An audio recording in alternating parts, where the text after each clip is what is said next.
Hello everyone. Today, we need to examine one of the strangest pieces of the Kim Soo Hyun timeline. The claim that private diary entries were released online to defend him. Because when a celebrity crisis reaches the point where personal writing becomes part of public evidence, the boundary between legal defense and emotional exposure begins to collapse. In November 2025, Korea Jumong Daily summarized the broader legal situation and noted that Kim Soo Hyun had addressed dating claims by releasing personal diary entries online. That detail stands out because it suggests an attempt to reconstruct a timeline from intimate material rather than from ordinary press statements. In a public scandal where dates, relationship status, and age are central, diaries can become more than memories. They become evidence-like objects. But diary-based defense is complicated. To supporters, it may look like a painful but necessary step, a way for Kim Soo Hyun to demonstrate that the disputed timeline has been distorted. To critics, it may seem selective, because any personal record released publicly is still curated by the side presenting it. That is why the diary detail did not end debate. It added another layer to it. This is where the controversy becomes less like a normal celebrity scandal and more like a battle over archives.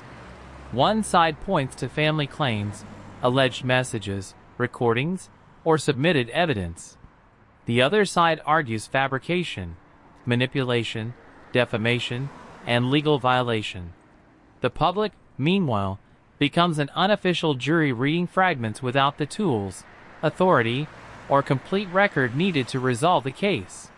That creates an exhausting environment where every new piece of evidence produces not clarity, but another round of interpretation.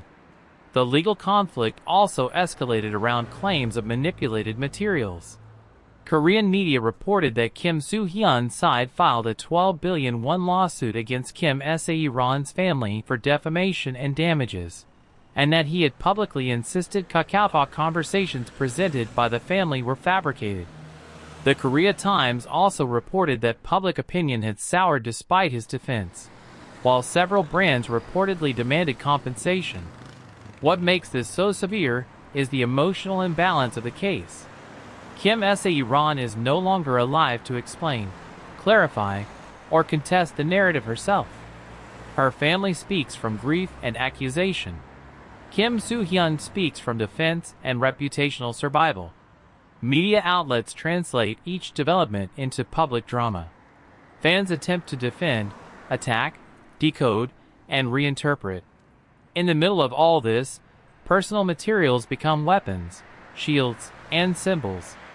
That is why the diary issue is not just a small legal footnote.